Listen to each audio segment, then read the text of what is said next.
Empower Nation. Welcome to Empower Her Money podcast. I am your host, Angela Duncan, speaker, author, entrepreneur, bringing you all things business and money. And today I'm really excited for you. Make sure you have your pen and your piece of paper ready because we've got some fire tips that we're going to be showing. Hi, Kaneshi. Welcome to the show. Thank you, Angela. I'm very excited to be here. I'm looking forward to this conversation. Yay. So why don't you go ahead and start off with your personal journey, how you got to where you are today?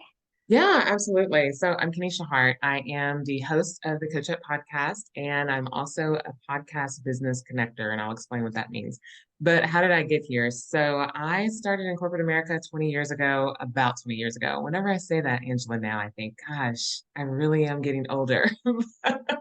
But thank God I'm still on earth. And so in the midst of my corporate journey, I actually probably only had about 3 years where I wasn't supporting people, helping people grow, coaching people in a leadership space. And praise God, I had amazing teams because every single company that I worked with, my team always moved to either the number one spot or the top spots in the company, excuse me. And so through that, the I was gifted to be able to learn how to work with people, how to help people move from point A to point B, how to exceed expectations, to not just set goals and set that as the minimum, but to exceed it. And the goal is never really the goal. There's always a stretch goal.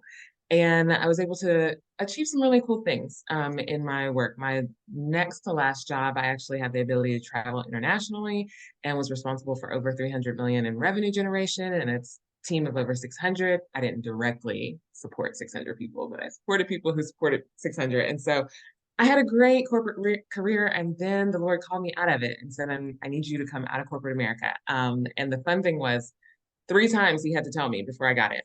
He had to close down one of my companies, and then I decided to move to a different position, so I didn't listen. The second time, he laid me off with COVID, and so I took a year off, and then I went back to work, and then he still said, you didn't get it. So then I got that company that I went back to work for the third time. They actually closed for Chapter 11 bankruptcy. And I finally got the message. Oh my God goodness. was saying, I need you Yeah. to do what I need you to do. So so he told me to start a podcast. And so the Coach Up podcast was born, and I get to interview 6 and 7 figure coaches of how they built their business to that level so that coaches who want to learn to do the same can build their business to the same level. And then from that, I now connect podcasts with businesses because the podcasting world is booming and advertising is huge there. And businesses want to know where they can spend their dollars, where they can get the best return, but they don't always have the time to vet what podcast has that audience. And so I get the opportunity to do that as well. So that's where I came from and how I got here.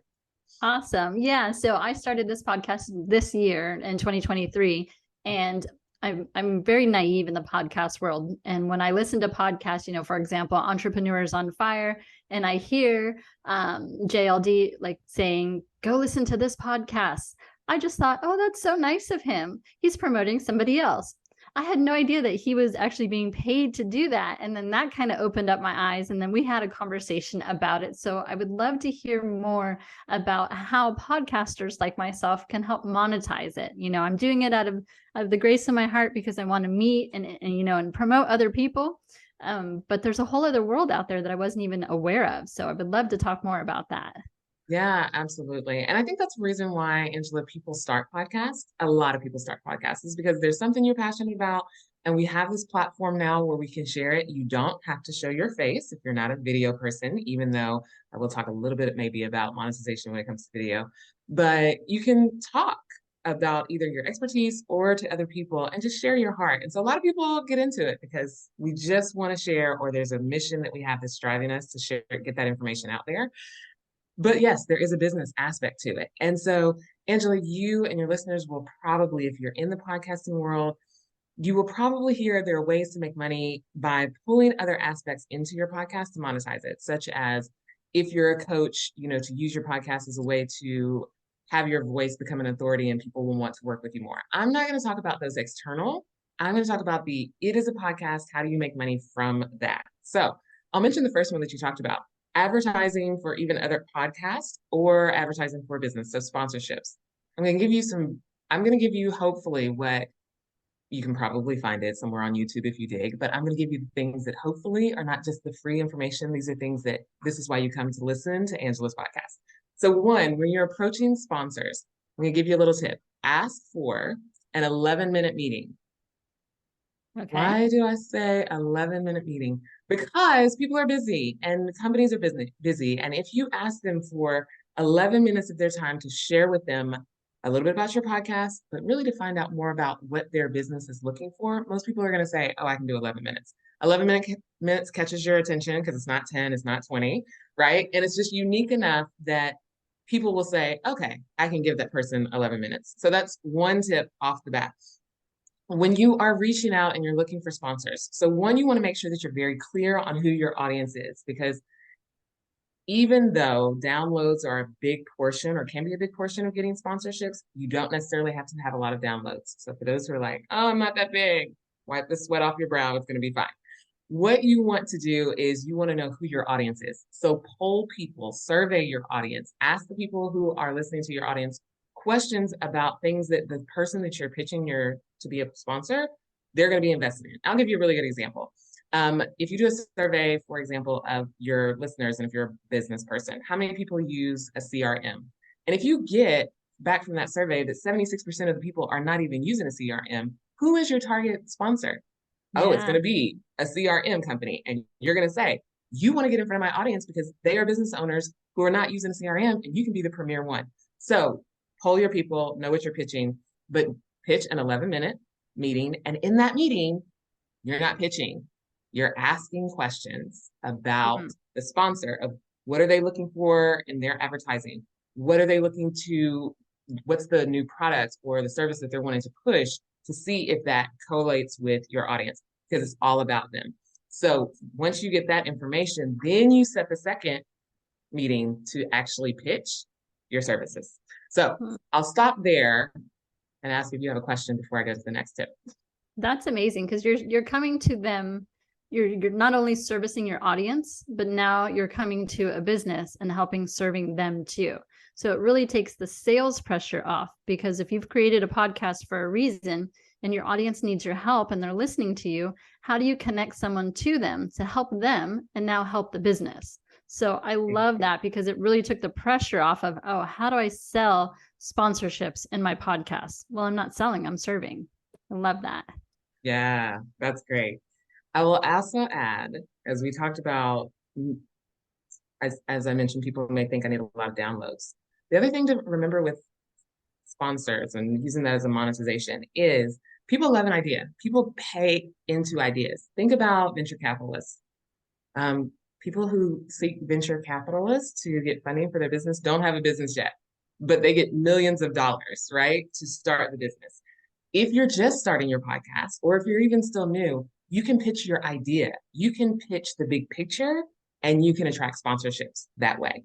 And a sponsorship can be either a sponsorship for an app for a particular episode. So for example, Angela, if you're doing an episode for real estate, so you're talking to a real estate coach, then you may go to a brokerage or a mortgage lender and say, do you want to sponsor this episode? Right? So you don't necessarily have to get a sponsor for advertisements for 6 months, 3 months, 2 months, what have you. You can get sponsorships for specific topics for specific episodes, right? And that way that company knows they're talking about what I want. They're talking to people I want to service. They're talking about the topic that I want. And so that's who I want to be with. So just remember, you don't also have to have huge downloads. Pitch an idea, whether you're starting or whether it's an episode, because people will want to pay for advertising for that as well. That's a great idea, because usually when we're scheduling the podcast, it might be a week or 2 weeks out. So I already know who the person is. We've had that intro interview. I know what, the topics are going to be. So bringing in a sponsor that matches that topic, that's incredible too. Yes. The other thing I want to make sure that I share with your audience, Angela, is bartering for services when talking about monetizing your podcast. Because again, we all want to bring in the dollars that are going to pay for building, growing, paying for bills, whatever you're using the money for. At the same time, whether you're new or whether you're growing, or whether you're at a point where you are bigger, whichever it is, you can barter when it comes to monetizing your podcast because that's still money exchanged for services. And I'll give you a great example. Let's say you need a virtual assistant because you're a solo entrepreneur, you are doing all the things what we all do when we're just starting out, and you need somebody to help you with the admin, but it's just not in the budget. You have a podcast. Monetize that podcast to say to either a virtual assistant individual or a company who has virtual assistants to Mm. say, I will advertise your business for 3 months on my podcast every week or whatever your frequency is, or in exchange for me getting virtual assistant services from you for free. Hello, that is monetization. Mhm. Because instead of you having to pay out of your pocket for the help that you need in your business, now you are utilizing and you're leveraging what you already have, your business to with another business for services. And that's money you're not spending, but you're also helping to advertise for a company that I hope you believe in. Make sure that whatever you're advertising on your podcast is something you believe in, right? And Yeah. so don't forget to look at the monetization that way as well. And you can do that on a multitude of things. It doesn't just have to be one. And the thing that I love about your podcast, Angela, is you do 3 episodes a week. Yes. Hmm. Yes. And so the other thing to remember is if this is a little secret, but Angela's already doing it. If you want to create more opportunity for more sponsorships, more advertisements, create more episodes. One, it's going to increase your growth, right, as a podcast, because the more content you have out there, the more likely people are to find you because there's more of it. But then, two, if you're doing advertising spots or somebody's sponsoring an episode, you now can sponsor 3 episodes in a week Mm. versus one, right? Or if you have 3 episodes during a week, you can do 12 advertising slots, or in each one, depending on the length, right? So actually consider those things when you're thinking about how I can monetize and how I can position my podcast to make sure that I have opportunities to monetize. That's awesome. So vet your sponsors. I heard that. And then, yeah, oh my gosh, my mind is just blown. Like you just gave us probably 5 tips that someone could go and implement tomorrow and help them, pay for the podcast. Cause I do a lot of this myself with the podcast. And I thought, okay, well, I would love to have a VA to be able to help me with some of it, post it, do all the hashtags, all of that stuff. And if I could find a VA agency that is doing great work, maybe for someone else, now let's barter. Let me promote your agency, and now I can get the services I need until I get to a point where the podcast makes enough money to pay for that person. Absolutely. And last thing, you're building your sponsorship resume. Yeah. Because the other thing that we love to be able to do, especially when we go to other sponsors, is to be able to, or companies, is to say, this is who's already sponsored with me. Yeah. And it just gives you more credibility. Yeah. Yeah. And 11 minutes. Yeah. If someone said, hey, do you have 11 minutes? I'm like, sure, that sounds reasonable. It doesn't sound like 20 and 10 is what most people ask for. So when you say 11, it kind of triggers your brain like, wait a minute, this is something different. It's not 10. So now I'm really interested to hear what you're saying. Yeah. Absolutely. Gosh. Yes. Yay. So that was so amazing. Thank you. I really appreciate the tips. I mean, I do the podcast too so that I can learn from other people. And I was writing down my notes over here. I don't know if you could tell, but yeah, I was writing down my notes so that I can go back and re-listen to this and then, implement some of the ideas that you just gave to us. So really, really appreciate that. So I have, Kaneshi, I have a fun question for you. Okay. If you had a super talent or superpower, what would it be and why would you choose it? Okay, Angela. I don't know if people would consider this a superpower, but as I think about this, what comes to mind, and it may just be because this is in my sphere over the last couple of days, it would be compassion. And Mm. people may say that's not a superpower, but I'm gonna tell you why. One, it would be a superpower for me because one of the things that the Lord has to work on me with is empathy. And so He is still working on my heart with that. But two, it would be because when we're compassionate, we are considerate of other people's point of view, where they're coming from. It doesn't mean I accept what you may be coming from. I don't have to agree with it. But if I am compassionate, then there's a caring and compassion ultimately comes from love, right? There is a love that says, I understand whether I agree or not, and therefore I can communicate with you in a way that is respectful and honoring of you. Mm-hmm. And if we had more of that in the world, then our world would be so much better. And Yes. even when we disagree. And so for me, even if I don't accept or I don't agree with what you're saying or where you're coming from or your perspective, I can state that in a way that is compassionate, that hopefully it's received in a manner that will not hurt or offend or cause strife. And so that if I could have a superpower, that would Yeah. be compassion would be it.